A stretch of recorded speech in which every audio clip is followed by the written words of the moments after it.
Change Lives for Good with your host, Greg Kepferle.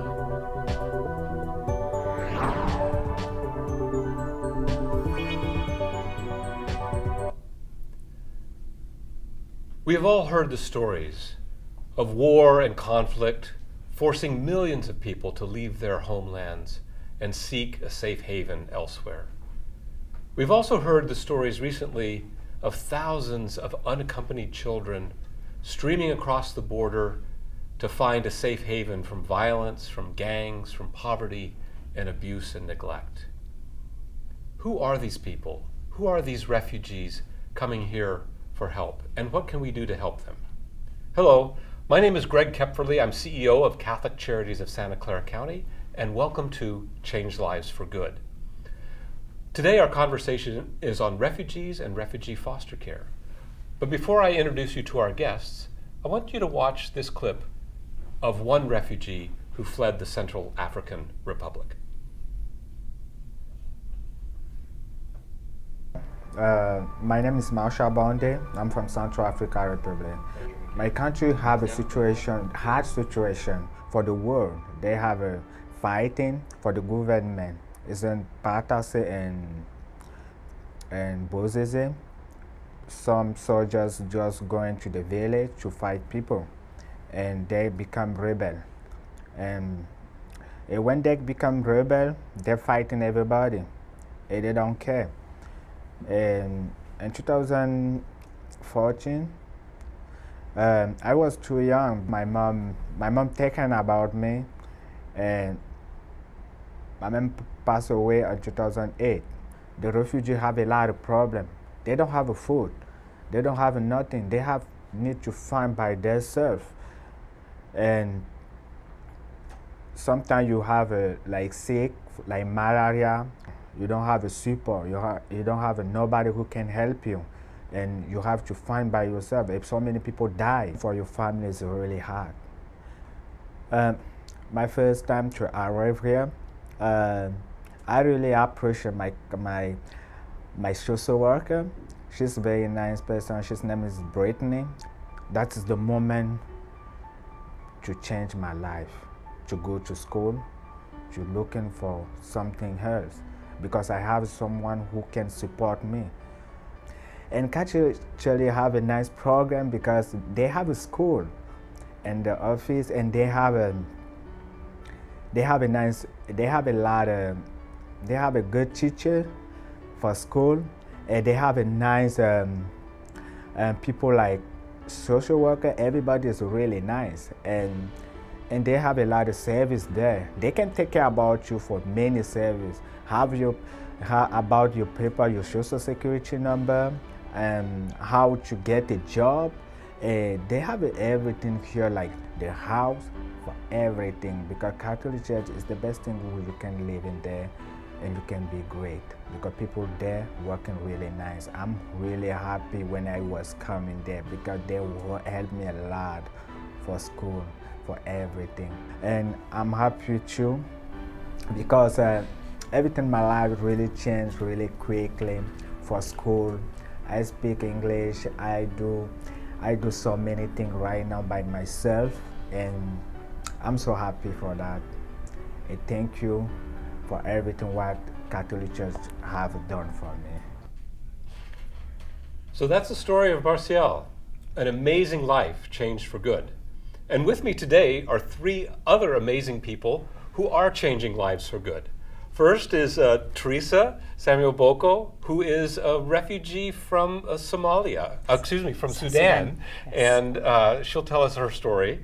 And then Abel Martinez, who is with our refugee foster care program, and Meryl, who is a refugee foster parent with Catholic Charities. So thank you all for being here. Thank you. I want to start with Teresa and your experience in the Sudan from there, now working with Catholic Charities in our refugee foster care program.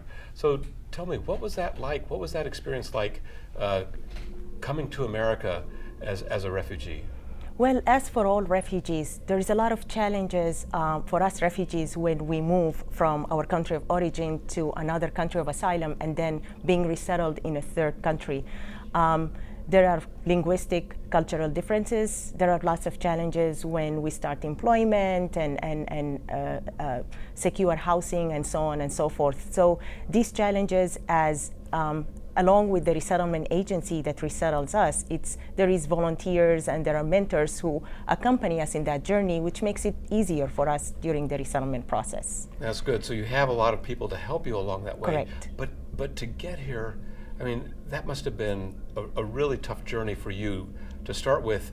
Why did you have to leave Sudan? Well, I'm originally from South Sudan, and I grew up in Northern Sudan. And as some of us know, that Sudan and South Sudan had been in a civil war for over 50 years. Because of the civil war that was between the South and the North, and us being a Southern Sudanese family that was growing up, that was living in Northern Sudan, we had a lot of challenges. And during the time I was a student in college, and I was targeted a couple of times just because I was a Southern Sudanese Christian who was living in the North. So I had to flee Northern Sudan and went to Egypt. I was in Egypt for a couple of years, where I went through my refugee processing with the United Nations until I was able to be resettled in the United States. So we're really glad you're here. We're glad you made it safely. Yes, me and too. now you Right. are in turn giving back to other refugees. Correct. So tell me about that. What does the Refugee Resettlement Program at Catholic Charities do? So the Refugee Resettlement Program at Catholic Charities primarily resettle refugees from all parts of the world. We provide them with basic services that leads them to self-sufficiency. And that's the goal of our program, is for our refugees, once they arrive, we provide them with a wide array of services, includes case management, employment, help, referrals, and cultural orientation that leads them to economic self-sufficiency and independence in a very limited and short period of time. And that's why I mentioned that it was my journey, and the resettlement journey in the US for me became easier because I had volunteers who worked for me, who provided services for me after the service period ended with my resettlement office. So there is a wide array of services, lots of help that refugees need when they're resettled. So the refugees, when they come, they need English language. English as a second language. They need help with medical Correct. services, housing, Correct. jobs, Correct. Training, Correct. everything, right? Everything, they yes. come with nothing. Yes, and, they come with nothing. Refugees arrive from refugee camps, arriving to the US, arriving to our area with nothing, just primarily a bag, and that's it, with no clothing or anything. Right. So Just a bag. Just a bag, yes, with And- their and- papers on it. and a dream. And a dream. Right. And a dream to start life anew. And they carry lots of trauma, lots of difficulties and challenges that have went through. So we provide them with all these services, and in 90 days, our goal is letting these refugees become self-sufficient. 90 days. Wow, yes, that is yes, fast. very Wow. fast, Yes. and including ESL as a second language. And it's hard for someone who comes from refugee camp, who have never been exposed to any kind of education or language training or anything, to push them to become self-sufficient. But refugees are very resilient, and that's what makes refugees very, very unique in their way. Because with their resiliency, their positive attitude, their willingness to work, and being honest and hardworking individuals, they make it and they become success stories. That's the American dream. That is exactly true. So what does the community, what can the community do to help? What can the refugees use from the community so they can achieve that American dream? How can we help? Well, in addition to the financial resources that the program would need to assist refugees to become self-sufficient, we also look for employers who are looking for hardworking individuals, because refugees love to work. I have lots of my refugees would say, oh, I want more hours. I've asked my employer, I would love to work more hours. They would come early and they would leave late. If it's an 8-hour day, they would be there 10 hours because they're so eager to work, because they're just so grateful that they're provided with an employment opportunity. We're also looking for landlords who are able to provide us with apartments that refugees would settle in and become permanent residents in those apartments. So these are some of the opportunities and some of the needs that refugees would need once they're resettled. That's wonderful. So jobs, housing, and a connection into the community. Community, too, right? correct. And they become part of the fabric of our society. Correct. And volunteers as well who provide cultural orientation and assist refugees in just understanding basic needs and what the necessities are in living in the U.S. Right. And you mentioned the financial resources. So Correct. my understanding is that we're able to leverage donations with the grant from the federal government. Correct. On a ratio of about 5 to 1. Absolutely, So, yes. so a contribution of $100 will leverage 5 times that, or $1,000. Absolutely, yes. That's really wonderful. So, Yes. so this is Greg Kepferle, CEO of Catholic Charities of Santa Clara County with Change Lives for Good. And today we're talking about refugee resettlement and refugee foster care. And we'll be back with our program shortly to learn a little bit more about refugee foster care. Thank you. A person should not have to live in fear. They should not be terrorized by their government. They should not have to worry about being killed right outside on their doorstep. For refugees, this is their reality. Catholic Charities of Santa Clara County's Refugee Resettlement Program helps refugees escape these horrors and start a new life here in our Valley of Heart's Delight. Refugees arrive from all over the world fleeing war and violence. The Refugee Resettlement Program helps to relocate people to the South Bay. They are coming from countries such as Iraq, Iran, Ethiopia, Eritrea, Congo, Sudan, Somalia, Central African Republic, and Afghanistan. Finding hope. The Refugee Resettlement Program places 70% of refugees within 6 months of arrival. Almost 20% of these refugees are joining their loved ones after being separated by war. The Refugee Resettlement Program services includes employment leads, vocational English as a second language instruction, cultural orientation, housing opportunities, time-limited case management, and referral services and financial contributions. The Catholic Charities of Santa Clara County Refugee Resettlement Program is always looking for donations, companies that are willing to provide employment opportunities for refugees, volunteers, mentors, and tutors. Help in changing a life for good. Help a refugee. No child should grow up in fear, without a family, without even the most basic of necessities. And yet all around the world this happens on a daily basis. Catholic Charities of Santa Clara County Refugee Foster Care Program breaks this cycle and gives these refugee children hope for a better future. The Refugee Foster Care Program accepts unaccompanied minors from around the world who have refugee or asylee status and resettles them in loving and caring foster families throughout the Bay Area. Refugee youth who are helped by Catholic Charities of Santa Clara County's Refugee Foster Care Program are children who are living in refugee camps. They have been forced out of their home countries due to war and conflict. All of them are either orphaned or have been separated from their parents and left to fend for themselves. They can be unaccompanied asylees or even victims of human trafficking. Refugee or asylee, what is the difference? A refugee is seeking safety in a second country and is given their status by the United Nations or the Office of Refugee Resettlement. An asylee is someone who has been granted asylum from their country by a United States immigration judge. Also, an asylee is someone whom it has been deemed too dangerous for them to return to their home country. Catholic Charities of Santa Clara County's Refugee Foster Care Program offers a wide range of services for the children it serves. We provide case management, a monthly allowance, wellness services, independent living skills, cultural, educational, and recreational activities. These refugee children wouldn't have the opportunities they have without wonderful foster parents. Becoming a foster parent is a great way to change how life turns out, not only for them, but for you. Here are some of the basic requirements to becoming a Catholic Charities of Santa Clara County refugee foster parent. You have to be over the age of 21. You can be any religious faith or race. Marital status doesn't matter. Whether or not you have children of your own is not a factor.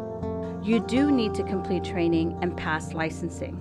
Catholic Charities of Santa Clara County's Refugee Foster Care Program doesn't only provide services for the refugee foster youth, but it also provides services for the foster parents.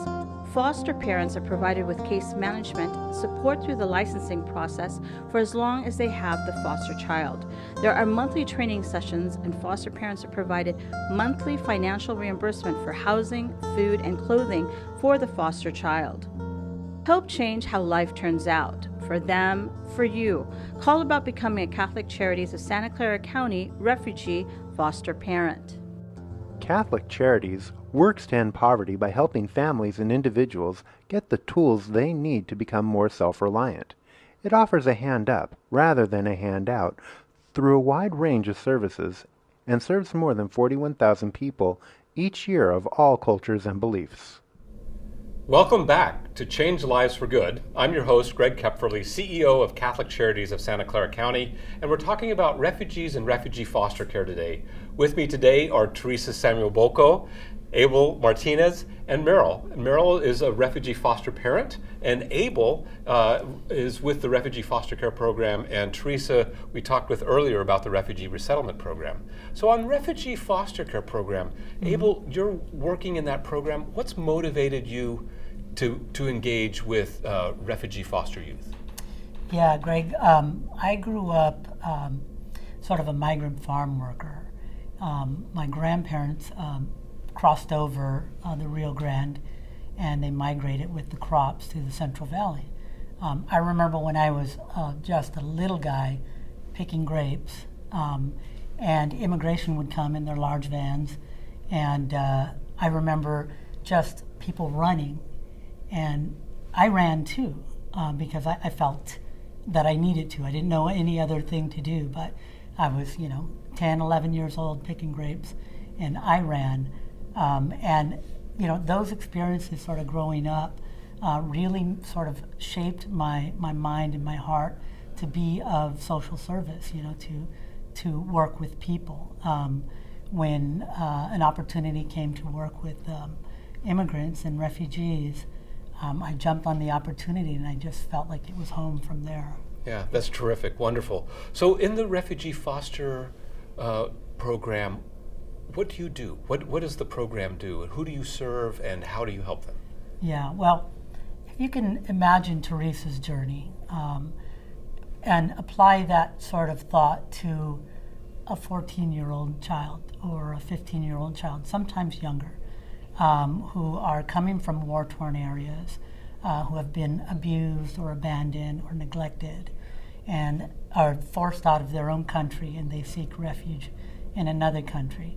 When they're there, the UN then applies the refugee status to them, and then we start working with them. So a lot of the same things that you hear from Teresa, we do a comprehensive service too.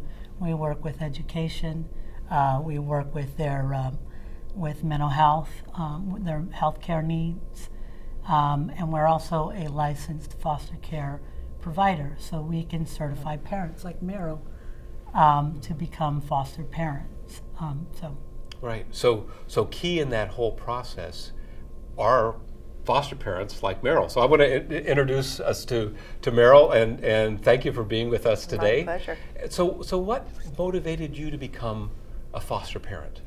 Well, I'm a kind of a maternal person and found myself in my mid-50s with a good job and a wonderful life and no kids. And so I had begun to think about how was I going to give back to the next generation. I had wonderful parents of my own, and I happened to see a television program. It was a news segment on the Catholic Charities Refugee Immigrant Foster Program, and there was a single mother, a professional woman who was featured who had a daughter of about 16, and I thought immediately, that's what I want to do. Wow, that's wonderful. That's terrific. So now you have a daughter. I do.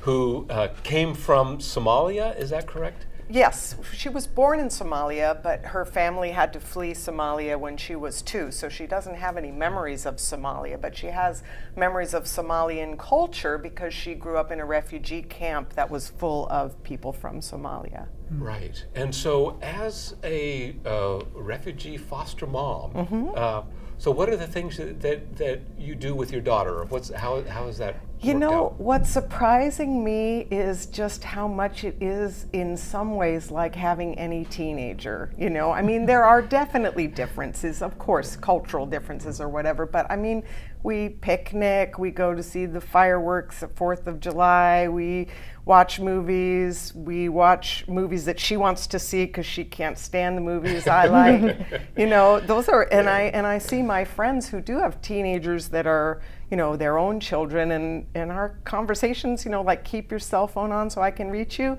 it's the same. And I love that about it.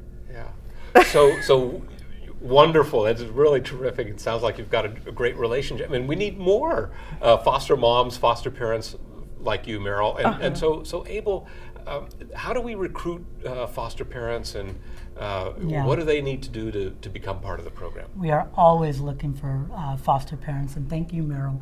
You know, the teenager thing, I really connect with that because our kids, they sort of assimilate very quickly. They do.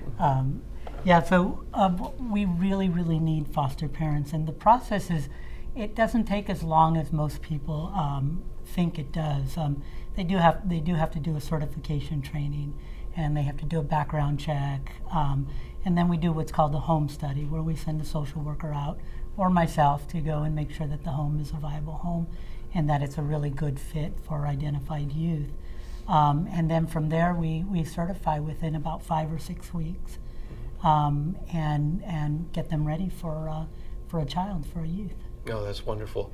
So we're serving both. I mean, you talked about your experience being an immigrant and how that motivated you to give back to the community. And we're seeing this issue of children across the border. So we're seeing both the children coming across as refugees referred from the UN to the camps to the US government. And then we're also seeing the children fleeing the violence and the gangs and the abuse in Central America coming across the border, and they're needing foster parents as well. Absolutely, absolutely. Yeah, what's happening, you know, is definitely a humanitarian crisis. We have youth that come from that area that, I mean, it is literally drugs, gangs, and just violent situations for them. So they make a very long and dangerous journey across South America or Central America through Mexico, and we get them unaccompanied, and we provide services for them. Our main emphasis is to try to get them reunified with family members or any sort of support here in the United States. When that fails and there are no options there, we get them into long-term foster care, and we try to get them into unaccompanied refugee minor status, which gives them a world of benefits from there. Right. And so have you had any experience of youth being reunited with families? Are you still trying to work with that and struggle with that? Yeah, we actually have had a couple of youth that it's not very common. Oftentimes the family that's here in the United States is not quite stable enough to really sort of sponsor a child. So it's pretty rare, but the couple of times that it has happened through the years, it's been pretty successful. We anticipate that because of all the kids that are there, that we're going to see a lot more reunification efforts. Right. And so we're really, really going to push that. Right. But in the meantime, you're going to need more foster parents to step definitely. up. Right. Yeah. So as a foster, I'm going to go back to Meryl and ask, you know, again, as a foster parent, what would you recommend for other people considering this? Well, I would say these children are resilient. They're appreciative. My daughter is appreciative, and I've met a lot of the other foster youth. They're wonderful, and they add more than they take away. And so it just takes a little bit of courage, I think, to step out into a decision and be committed to a decision that you're going to change someone's life for the better. And I think the surprise is that it ends up changing your life for the better. Wow. Yeah. So as you change That's true. someone's life, they in turn are changing your life, and you all experience that reality, That's right? true. That Yes. Teresa, you see that in the refugee resettlement work Correct. as well. I see it with our volunteers who volunteer with our refugee adult program. And the volunteers, they're very dedicated, or sometimes when they approach us, they dedicate themselves for about a month or two, and then they end up being with us for years. It's because they find that they didn't only change a life of a new family that's coming from Afghanistan, or a refugee that's coming out of Iraq, or someone who lived in refugee camps all their lives, but that experience changed them too as well, and it changed their families. So it's very unique. It's a very deep. It gives you a very deep sense of how just one person can change the community around them. So you are so inspiring to me, the three of you. There's a sense of power and grace that by your generosity and your courage, because that was one of the things you said, Meryl, is that it takes courage. You've got to step out of your comfort zone Right. to risk to be able to say, yes, I will accept you into my home. Yeah. And for us as a society to say yes to the refugees, Yes. we will welcome you to our land. Absolutely. And then in turn, by doing that, you are so blessed. You see that in turn you receive something from the youth that you welcome into your home, and the refugee we welcome here, right? That's so true. it's, Yeah, absolutely. so it's really amazing. So any last comments of what you would encourage the community to do around refugee foster care or refugee resettlement? Maybe come meet us. You know, I think you can call Catholic Charities and come to one of the family nights. We get together once a month, and you know, that would be a way of putting a toe in the water and seeing just how wonderful it is. Wonderful. So come meet us. Come to Catholic Charities. Explore being a foster parent to a refugee youth. Explore helping refugees resettle. This is your host, Greg Kepferle, CEO of Catholic Charities of Santa Clara County with Change Lives for Good. And remember, until next time, speak up, reach out, and change lives for good.